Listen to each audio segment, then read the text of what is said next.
Donc, bonjour à tous. Je suis la sœur Esther. Je suis un petit peu stressée. Je suis pas l'habitude de, vous avez l'habitude de me voir l'idée, etc. Mais c'est le côté chant, et je considère que j'ai du mal à m'exprimer, etc. Donc, j'espère que je vais être claire au mieux.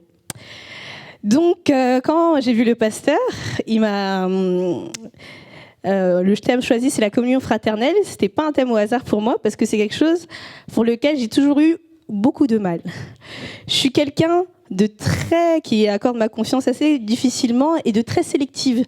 Ça veut dire que si c'est une forme d'autosuffisance, mais je vais capter, on va avoir des personnes comme ça que je vais tous les dimanches, j'ai à cœur, je vais leur dire bonjour, etc. Mais tous ceux qui sont à côté et tous ceux que j'ai pas rentrés dans ma sélection, je les calcule pas. Et c'est quelque chose qui durait, puisque j'essaye de changer, je travaille par rapport à ça, qui durait depuis bien avant, depuis toujours. J'ai toujours été quelqu'un qui, si t'es dans mon champ de vision, si jamais je te valide, entre guillemets, comme on pourrait dire, je te dis bonjour, je prends du temps, je donne énormément. Et le Seigneur, il y a quelques années, m'a repris sur ça. Et je réalisais pas la richesse, le trésor que c'était la communion fraternelle. À quel point en fait c'était important et que nous pouvons, qu'un chrétien, donc moi je ne pouvais pas faire sans. C'est comme il a dit le pasteur, c'est là où en fait c'est là où est notre force. Je me suis toujours posé la question pourquoi Dieu nous incite autant à se tourner vers l'autre, de faire les choses pour les autres, de demander de lutter avec les autres, de se rassembler. Et la deuxième question, c'est pourquoi Dieu parle et associe la communion avec le mot fraternel. En soi, le mot communion, dans la définition, c'est une union de personnes qui partagent la même foi, des personnes qui partagent les mêmes idées. Donc pourquoi, dans la Bible, c'est toujours associé à la fraternité? Et c'est sur ce petit point, puisque c'est un thème qui est assez large et je divague beaucoup dans ma tête, mais je pense que c'est sur ce point qu'on va se concentrer ce matin. La fraternité. Il y a une puissance dans l'unité et le diable, en fait, il s'attaque énormément à ça. Il a une assiduité, une certaine rigueur à s'attaquer à la communion fraternelle parce qu'il sait à quel point c'est important, à quel point nous pouvons y trouver nos vitamines, notre force, à quel point pour un chrétien, en fait, c'est un chrétien, grâce aux autres, c'est un chrétien qui est solide. Donc, à mon sens, cette qualification et cette association, on la minimise beaucoup, la fraternité. On accorde plus de temps, plus d'attention à quelqu'un qu'on considère comme un frère. Dans notre famille, c'est Dieu qui nous a établis dans telle et telle famille, et dans la famille, on ne la choisit pas. C'est comme pour notre Église, on ne choisit pas sa famille, c'est Dieu qui nous place et qui convainc nos cœurs pour nous dire que voilà, c'est mon Église, c'est là que je veux cheminer, et c'est là où est ma place. Et il y a beaucoup le lien du sang.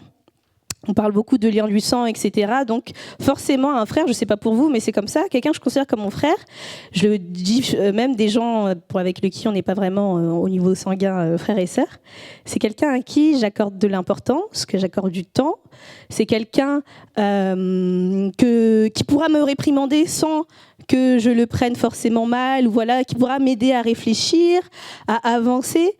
C'est quelqu'un à qui je serai patiente, que je pardonnerai plus facilement. C'est quelqu'un à qui je vais distiller mon amour, que je vais partager. La dimension fraternelle, c'est une grosse dimension pour en fait nous faire comprendre que c'est comme ça qu'on doit être les uns avec les autres. C'est que véritablement, c'est Dieu. C'est qui est-ce qui nous unit? Qui est-ce qui est notre Père? C'est Dieu. C'est qu'on n'a peut-être pas le même sang, Père, même mère, mais on a un sang encore plus précieux, c'est le sang de Jésus, qui coule dans nos veines. Et c'est ça. On doit vraiment faire attention à ça. C'est comme dans une fratrie, c'est pas évident.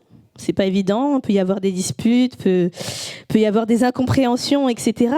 Mais au même titre que on aime bien cette expression, les liens. Cette expression, on peut le dire souvent. Le sang, ça veut rien dire. Il y en a beaucoup qui, on peut être frères et sœurs de même père, même mère, on a le même sang qui coule dans notre veine, mais pour autant, on s'entend pas, etc. Et on se considère pas. Donc, au même titre, on pourrait se dire, communion fraternelle, elle a dit, c'est pas vraiment mon frère, on pourrait rentrer dans des raisonnements, mais en fait, c'est la dimension que toi, tu donnes à l'autre. Et c'est ça sur lequel Dieu m'a interpellée, et il a peut-être quelque chose que je pourrais vous donner ce matin, c'est quelle dimension tu donnes à ton voisin qui est à côté de toi. C'est quelle valeur. Comme au même titre que Dieu nous donne de la valeur, il nous encourage à donner cette même valeur aux autres. C'est que c'est on est égal. J'ai pas fini de faire une faute de français. C'est la même dimension en fait qu'avec quelqu'un que tu considères comme ton frère. C'est peut-être pas évident, mais un frère, on le connaît, on apprend à se connaître, on passe du temps avec lui et c'est ce que Dieu nous encourage à faire, nous encourage en Église à faire ensemble. En dehors de l'Église, on peut avoir aussi des autres frères en Christ, etc., des frères. C'est exactement la même chose. C'est vraiment se replacer l'autre à la bonne place. Dieu, tes frères en Christ, que Dieu t'a mis à gauche, à droite, en Église, il faut que tu les replaces à la bonne place. C'est c'est une place centrale, une place importante qui peut être une véritable source de bénédiction pour toi. Quand je préparais ce temps, il y a trois, je ne suis pas du tout quelqu'un qui est avec les images, etc., mais il y a 3 images qui me sont venues. Je vais être assez rapide. Il y a l'image, bien évidemment, du repas. Donc, le repas, c'est la symbolique, c'est le partage. C'est vraiment un temps où il y a différentes personnes. Au niveau de la table, il y a une table, des différents aliments, etc. Et toutes ces choses font que les personnes qui sont autour de la table, c'est un temps, en fait, on prend une chaise, on est assis. Quand on mange, généralement, on prend le temps, on est assis. Et quand il y a des personnes autour de la table, on discute. C'est un temps qui favorise le partage, les échanges, etc., les savoirs, les connaissances, et où on peut y récupérer notre vitamine, des vitamines spirituelles. Et le parallèle avec la communion fraternelle, c'est que ne négligeons pas ces temps, puisque c'est là où est ta vitamine. Là où peut-être que tu veux, où Dieu va te parler. En fait, c'est en se privant, et quand je me privais de ces temps de communion, il y a plusieurs temps. Il y a le dimanche au culte, qui peut être un peu rapide ici. Il y a les temps de prière le vendredi en église. Et puis il y a d'autres temps, on a eu le barbecue. Et comme le pasteur l'a témoigné, quelle richesse! Quelle richesse de se retrouver ensemble. Quand je suis repartie, moi, de ces temps de barbecue, j'étais requinquée, reboostée, parce que j'ai pu prendre le temps et passer du temps avec mes frères et sœurs, mais en fait, sans le savoir, sans vraiment être très spi ou parler de la Bible, etc., tu sais pas comment tu as pu impacter l'autre et comment la personne a été impactée. Et moi, j'ai beaucoup pris. Franchement, j'ai beaucoup reçu. Je suis rentrée chez moi, je me suis dit, merci Seigneur pour mon église.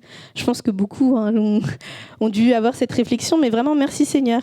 Parce que sans ce temps qui a été créé, etc., peut-être qu'il y a des... Dieu, il a parlé à travers ces temps, j'en suis convaincue, comme il peut parler en église. Et on n'est personne. Et c'est ça que je me suis dit, tu peux pas savoir là où Dieu va passer pour te parler, là où Dieu va passer pour te guider, etc. Donc, finalement, il t'a laissé plein de clés. Le Seigneur nous a laissé plein de clés, plein d'outils. La Bible, la prière, etc., etc., mais la communion fraternelle aussi.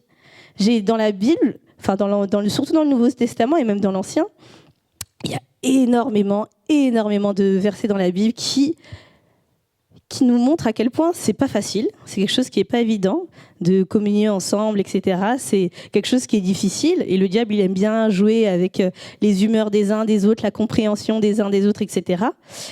Et il y a plein de versets dans la Bible qui en fait nous encouragent, c'est un encouragement. Et si je pouvais résumer ces versets, c'est Dieu nous appelle à la persévérance. Et persévérer, ça veut dire durer longtemps en dépit de tout. Ça veut dire que c'est quelque chose, moi derrière le mot persévérance, il y a une espèce de lutte, une espèce de combat. C'est quelque chose on persévère pour quelque chose qui n'est pas évident. C'est-à-dire c'est quelque chose qui n'est pas facile à acquérir, c'est quelque chose il faut qu'on fasse un effort. Et c'est vraiment ce que je vous encourager ce matin, c'est à faire un effort d'aller vers l'autre, à faire un effort de passer du temps avec l'autre, de faire l'effort de prier les uns pour les autres. C'est vrai que y a pas beaucoup on peut se dire bon voilà, tout le monde et moi la première, on réfléchit beaucoup par affinité, mais les affinités c'est juste un plus.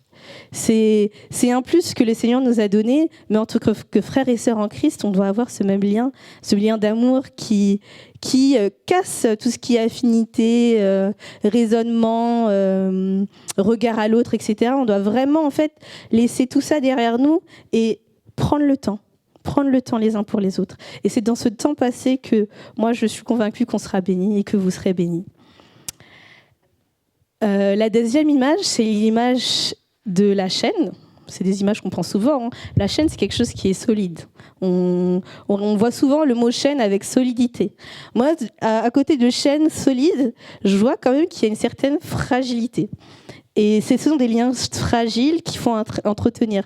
On a ce côté de chaîne solide, mais c'est quelque chose qui peut se briser. Je sais pas, vous avez toujours eu un bijou ou quoi que ce soit, au bout, genre, même s'il y a des chaînes, voilà, avec des gros maillons, etc., bien épais, c'est possible que, voilà, avec des outils, la chaîne peut se briser. Et donc la communion fraternelle, derrière ce côté plusieurs personnes, etc., rassemblées, on peut paraître solide, mais il ne faut pas qu'on oublie cette notion de fragilité. On est tous fragiles, on est tous humains, mais donc c'est quelque chose sur lequel on doit faire attention, vraiment attention à l'autre, afin de ne pas briser ou bien de ne pas en fait faire cette petite entaille, voilà, et au final la chaîne se brise. Et une chaîne, c'est relié de bout en bout. Enfin, voilà, c'est toujours relié de bout en bout. Il y a toujours quelque chose qui accroche la chaîne. Elle n'est pas comme ça vide, etc. C'est que quand on veut faire quelque chose avec une chaîne, on la relie. Et moi, le lien que je mets et qu'on mettra tous, hein, c'est Dieu. C'est Dieu qui nous relie. Et on est chacun des maillons. Et dans une chaîne, on peut ajouter. C'est possible d'ajouter comme d'enlever des maillons. Quand un bijou il est trop grand, on va chez le bijoutier et il en enlève. Comme il peut en rajouter. Et c'est un peu le concept et l'image de l'Église, c'est que on est ensemble, on est unis, on est fort ensemble, puisque tout seul on peut rien faire. Le Seigneur, il est là. Il va rajouter des maillons à la chaîne afin qu'on soit encore plus fort et qu'on se solidifie et qu'on s'agrandisse, qu'on s'épanouisse spirituellement, entre autres. Et la troisième et dernière image, et après je repasse le micro au pasteur, c'est l'image de la rivière. Alors je suis partie, j'ai essayé de faire des recherches, etc. Je pense que j'étais pas très forte en géographie, géologie, etc. J'ai pas très bien compris, mais la première image qui venait, c'est la rivière.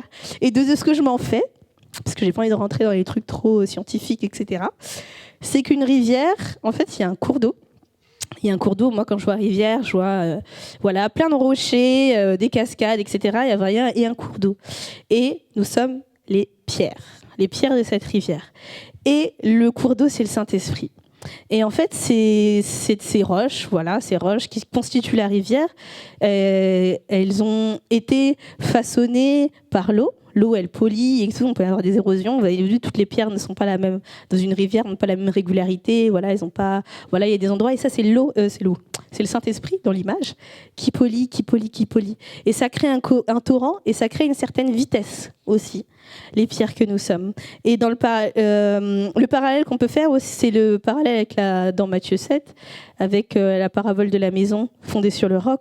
On doit être des frères et sœurs unis, fondés sur le roc. Ça veut dire que, en plus des autres, on doit avoir ce côté où on doit être fort et ferme dans notre foi. On doit se nourrir personnellement pour pouvoir aussi nourrir l'autre. Et donc nous qui sommes les pierres de cette rivière, ce roc, on a le Saint-Esprit qui vient par-dessus, puisqu'il est vraiment par-dessus, et donc par-dessus tout notre être, il vient, et selon la force de ce qu'il a, comment les pierres sont disposées, etc., et le vent, bien évidemment, je pense que ça aide, ça crée une certaine vitesse et un courant. Et pour que le Saint-Esprit puisse se sentir libre de se déverser complètement sur nous, il faut que nous soyons forts, personnellement, mais forts aussi ensemble. C'est qu'on doit se laisser façonner par l'Esprit Saint qui est là et qui nous inonde et qui nous immerge. Voilà, comme dans une rivière et tout. Vous voyez, vous avez l'image, je n'ai pas besoin de faire des gestes. Mais qui nous immerge, et c'est lui qui va nous aider en nous polissant, en nous lavant, voilà, tout ce que, voilà, l'image de la rivière, les rochers, l'eau, etc. Toute la symbolique que ça peut avoir, voilà, c'est se laisser vraiment renouveler par le Saint-Esprit. Renouveler par le Saint-Esprit afin que, en fait, nous soyons forts et que nous soyons forts ensemble.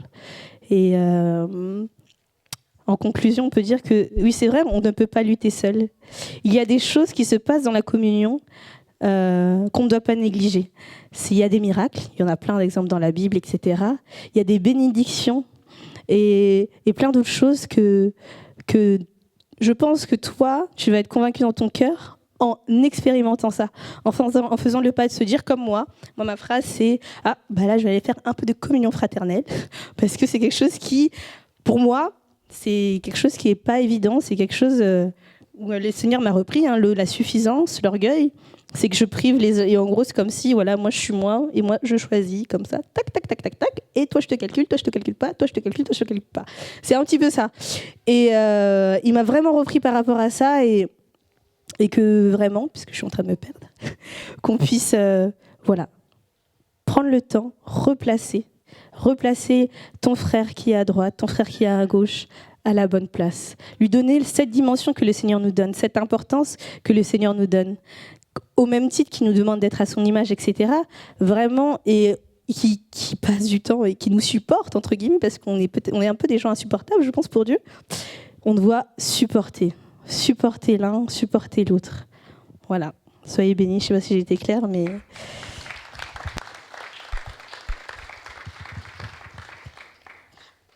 Tu restes là à côté de moi, hein? Ouais. Mais voilà, ton angle d'attaque, amen. C'est le témoignage personnel, comment tu te positionnes par rapport à la communion fraternelle. Et lorsqu'on donne son témoignage personnel, il n'y a pas de débat. Lorsqu'on prêche, il peut y avoir débat, n'est-ce pas? Il peut y avoir question. Hein? Pasteur, tu as dit ça, ma soeur, tu as dit ça, mais moi, j'ai besoin d'aller plus loin avant de dire Amen. Voilà, comme les chrétiens à Antioche ou dans la parole de Dieu. Et tu as donné ton témoignage personnel. Viens là, fuis pas. Hein? Tu as donné ton témoignage personnel. Alléluia. Et ton autre angle d'attaque, des images que tu as données. Et ça permet la transition. Et nous avons besoin, peut-être que des vitamines nous manquent. Hein, et nous avons besoin d'en avoir dans cette image du repas, hein, dans la communion fraternelle. Nous avons besoin de réaliser que nous sommes une pierre parmi les pierres, hein, que le Saint-Esprit va façonner, polir, laver. Justement, dans cette conclusion, je voudrais simplement te dire que mon frère, ma soeur, il y a une seule grande condition pour réaliser tout ce qui est spirituel dans la vie. C'est quoi? Être rempli du Saint-Esprit. C'est tout. Dans la première église, il y avait des problèmes déjà dans la distribution des dons aux veuves. On voit déjà qu'il y a eu des problèmes à ce niveau. On faisait déjà des distinctions entre des veuves qui parlent grec et des veuves qui ne parlent pas grec, etc. Les hellénistes et les autres. Et il fallait choisir des gens remplis du Saint-Esprit. Et je voulais te dire que quel que soit ton raisonnement, hein, pour t'empêcher, notre sœur a donné son témoignage, de vivre la communion fraternelle, sache une seule chose. Tu as besoin d'être rempli du Saint-Esprit. Et dans cette conclusion, je voudrais citer juste 5 exemples où l'Esprit va prendre une partie de son onction et va nous le donner, hein, pour que nous puissions vivre la communion fraternelle. Et c'est le premier esprit que tu as besoin de rajouter comme cette vitamine pour que tu sois rempli, c'est déjà l'esprit d'amour.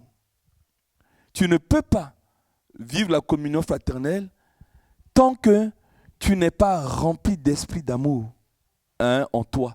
C'est fondamental. L'amour, bien sûr, se construit. Mais si tu veux savoir ce que c'est que l'amour, déjà parmi nous, là, tout de suite, que personne ne sorte de ce lieu en se disant « Oui, je garde ma haine envers un frère ou envers une sœur. » Je dis la haine. Hein. C'est Rovan, quand elle faisait la liste, peut-être qu'au moment où tu voulais inscrire ton nom, tu as vu le nom de quelqu'un que tu insupportes et tu dis non, puisqu'il est là, je ne viendrai pas. Mais rien qu'en le voyant, ça m'insupporte. Eh bien, tu dois changer ce matin, pendant ce temps. Un chrétien qui a reçu Christ dans son cœur, lui qui a pris tous tes péchés à la croix du Calvaire, tu ne peux pas garder la haine envers quelqu'un. La seule haine qui est dans le cœur d'un chrétien, c'est la haine du péché. Il n'y a pas autre chose. Attention, c'est pourquoi je ne suis pas d'accord avec le yoga. Quand on te dit fais le vide, non, fais pas le vide. Hein? Si tu vides tout, tu vides même le Saint-Esprit. Non. Je dois garder une haine. La seule dans mon cœur, c'est la haine du péché. Parce que c'est à cause du péché que l'humanité est tombée dans la galère jusqu'aujourd'hui. Genèse 1, Genèse 2, pas de problème de cœur, pas de problème de pauvreté, pas de problème de guerre, pas de problème de maladie, pas de problème de ceci ou cela. Et l'homme a utilisé sa liberté, ça nous a apporté la galère, le déluge est passé par là, et le feu ardent du soufre nous attend encore. Par là.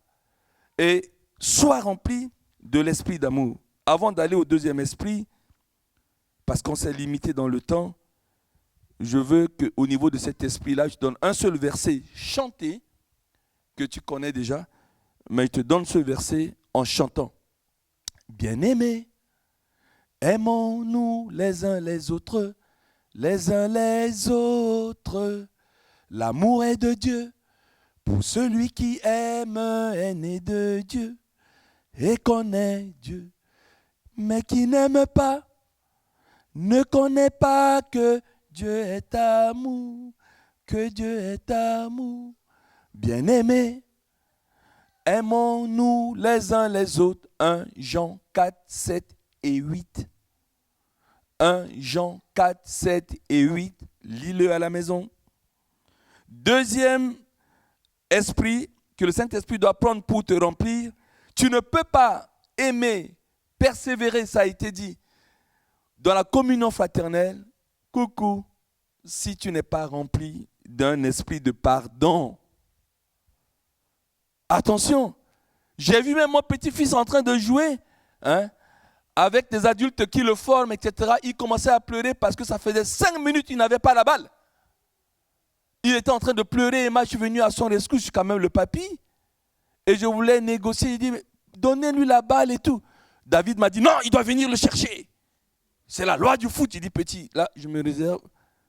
Va chercher parce que ce monde-là, le monde du foot, il faut que tu ailles y chercher, etc. Et tout. Donc, dans cette communion fraternelle, il y a un petit enfant qui pleurait et tout ça, mais il faut gérer ça. Il faut gérer. Quand tu joues au pétanque, il y avait les pétanques, il y avait ceci ou cela, il faut gérer. Moi-même, il y a des gens qui ont été surpris de voir Marissou, prof de danse, en train, on dansait avec Marissou, elle m'a noté. Elle m'a dit, pasteur, je vois que, bon, ça peut aller. Et les gens qui sont venus me voir, même dans la semaine, Marissou, elle est calme comme ça au culte.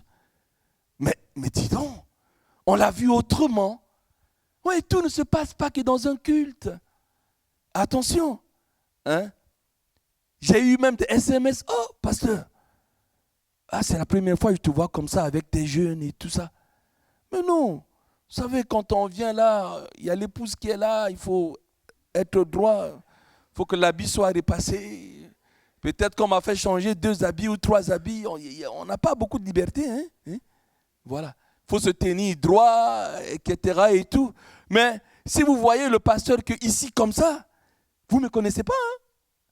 Voilà. Il faut le retrouver dans un parc, il faut le retrouver dans un foot, où il peut marquer des buts plus qu'Anthony Martial, etc. et tout. C'est important. Sinon, vous n'avez qu'une partie. Comment est l'éléphant? L'éléphant est comme ça. Vous avez vu que ça trompe. Vous avez vu qu'une partie de l'éléphant. Il faut voir la partie de tout le monde. Et c'est comme ça qu'on peut voir. Il faut avoir l'esprit de pardon. Et là encore, un verset que je vous donne sur l'esprit de pardon, un verset chanté. Combien de fois pardonnerai-je mon frère? Jésus nous recommande 70 fois ça, 7. Oh, combien de fois? 70 fois, 7 fois, c'est-à-dire 490 fois. Oui, combien de fois faut-il pardonner à quelqu'un? À cette question de Pierre, Jésus répondit 70 fois, 7 fois. Mais attention, Ce n'est pas les 490 qu'il faut compter. C'est souvent le problème, c'est sur la première fois. C'est souvent de faire le premier pas. Si je commence à pardonner une fois, tu peux atteindre les 498, les 489 autrefois. Mais c'est le premier pas qu'il faut faire qui est souvent difficile. Quand tu commences, tu peux atteindre les autres. Hein. C'est très important. Hein. Matthieu 18, 20 à 22. Tu peux nous le passer? C'est un verset extrêmement important, notamment le verset 20. Voilà. Je vais vous dire quelque chose à l'église rapidement. Voilà. 20, car là où 2 ou 3 sont assemblés en mon nom, je suis au milieu d'eux. Dieu est au milieu de la communion fraternelle. Que tu sois chez toi, on le voit avec Jésus, avec Marthe, Marie, Lazare. Quand vous réunissez là, Jésus est au milieu de vous. Jésus est au milieu de vous. Là où 2 ou 3 sont assemblés, à la maison, au parc, à la base de loisirs, partout, Jésus est au milieu de vous. Verset 21. Alors Pierre s'approcha de lui et il dit, combien de fois pardonnerai-je mon frère? Mais c'est quand même curieux. Là où 2 ou 3 sont assemblés, Jésus est au milieu de nous et tout de suite Pierre s'approcha et pose la question, c'est qu'il y a eu problème. C'est qu'il y a eu problème. Il y a eu 2 ou 3, Jésus est là et quelqu'un a dû marcher sur, je pense même qu'il a dû marcher 2 fois sur les pieds de Pierre. Et Pierre a dû dire à Jésus, mais combien de fois pardonnerai-je à mon frère? Il ne dit pas lequel. Il ne dit pas quel frère. Hein? Lorsqu'il péchera contre moi. Parce que je lui ai déjà pardonné. Ça s'entend. Hein? Faut lire entre les lignes. Hein? Sera jusqu'à 7 fois le chiffre de Dieu. Jusqu'à 7 fois. Peux-je lui pardonner? Et bien Jésus va lui répondre non. Jusqu'à 70 fois 7 fois. S'il te plaît.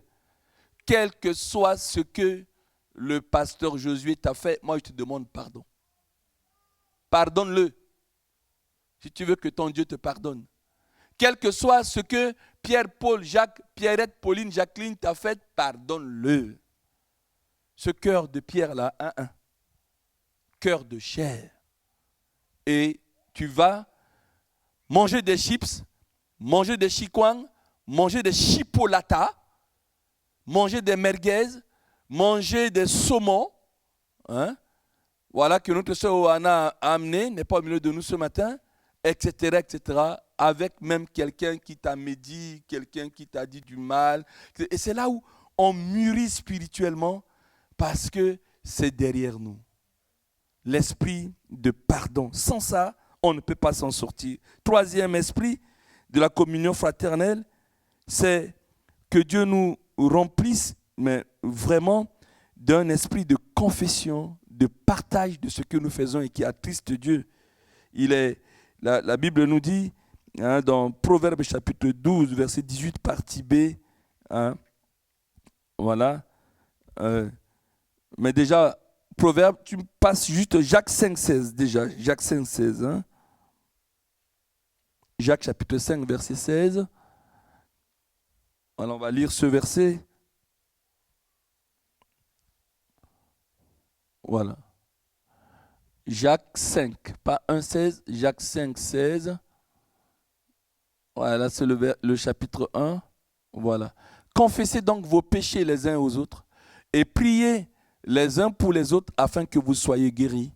La prière fervente du juste a une grande efficacité. Bien sûr, il faut du discernement. Il ne s'agit pas de voir un frère comme ça, tout de suite lui dire j'ai fait tel péché, etc. Non, il ne s'agit pas de ça.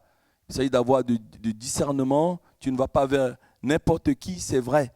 Hein? Mais il y a là un claustère de guérison, une source de guérison dans la communion fraternelle. C'est marqué. Hein? D'ailleurs, cette semaine, une sœur m'a dit que j'ai parlé des problèmes de famille dans ma famille à une sœur et la sœur m'a prise comme ça et a prié pour moi, pasteur. Voilà. Et tu encourageras ta femme, Rovan, parce qu'il s'agit d'elle, qui a fait ça à une sœur. Voilà, là-bas, à la base de loisirs, et ça lui a fait du bien. Voilà. La guérison, ce n'est pas que physique. Il y a beaucoup de choses. Guérison sentimentale, guérison, etc. Et dans la communion fraternelle, il y a une source de guérison. Voilà. Quand on prenait les cours bibliques là-bas, à Novotel, on a fait cet exercice-là.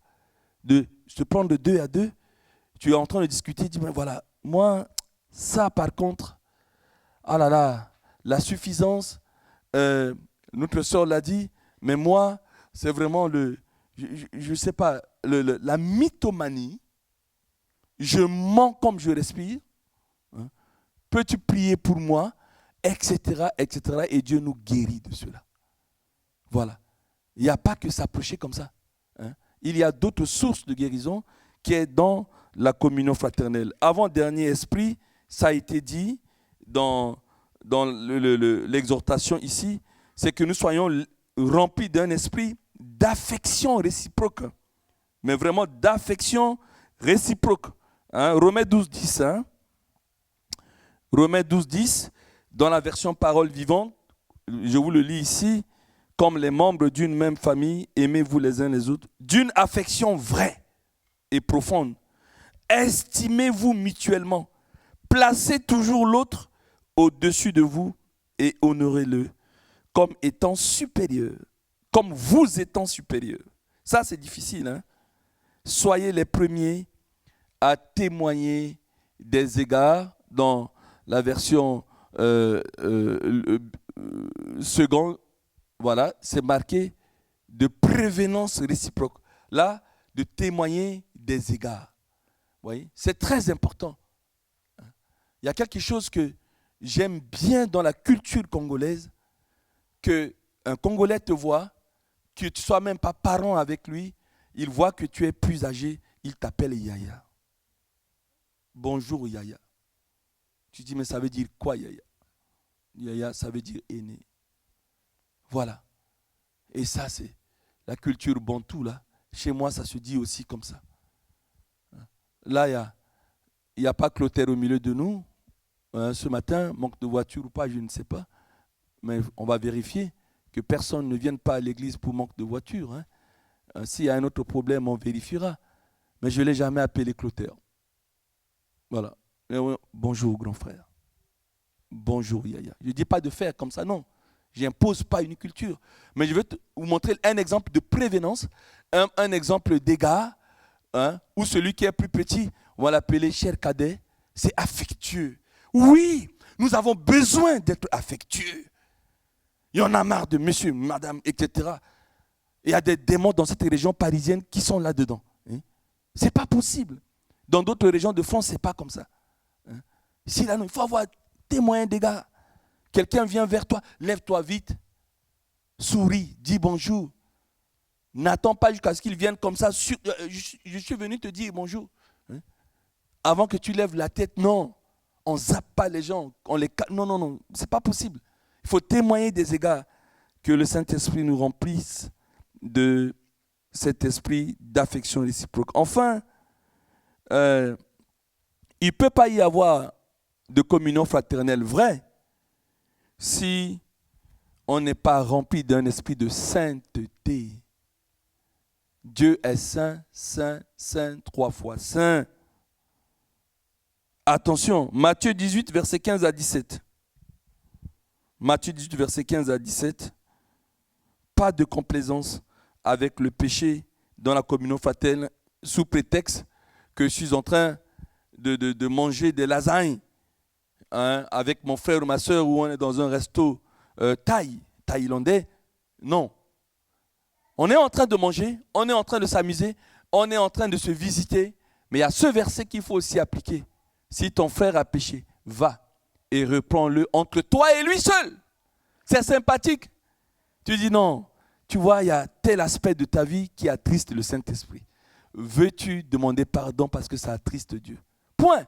Là, vous sautez sur la médisance, vous sautez sur le jugement, vous sautez sur tout. Et on voit le charme de la communion fraternelle là. S'il t'écoute, le si toujours, s'il t'écoute, tu as gagné ton frère. Terminé. Voilà. Hier, quelqu'un m'a vu gifler quelqu'un ou poignarder quelqu'un dans un bus ou etc. Il dit, pasteur, vous êtes pasteur, c'est pas bien de faire comme ça. J'ai dit, ah oui, j'étais emporté. Hein. Ah, tu étais dans ce bus? Oui. Mais prie pour moi. Il a prié pour moi. on vient comme ça à l'église, c'est entre lui et moi. Ni vu ni connu. Mais si je fais un péché, et ce frère ou cette soeur est venu vers moi, et je dis, ah non, non, non, non, moi j'ai le sang chaud, hein. Donc quelqu'un m'a manqué hier d'égard ou de respect, donc j'ai immédiatement giflé, etc. Non, c'est pas bon ça. Il faut que tu demandes pardon à Dieu. Et il va venir avec la sœur Sandrine, la sœur Laurie me voit, elle dit, mais qu'est-ce que vous en dites de ça? Je les vois tous les trois, je dis, non, non, non, vous circulez. Ce que je fais, c'est normal. On continue, verset 16.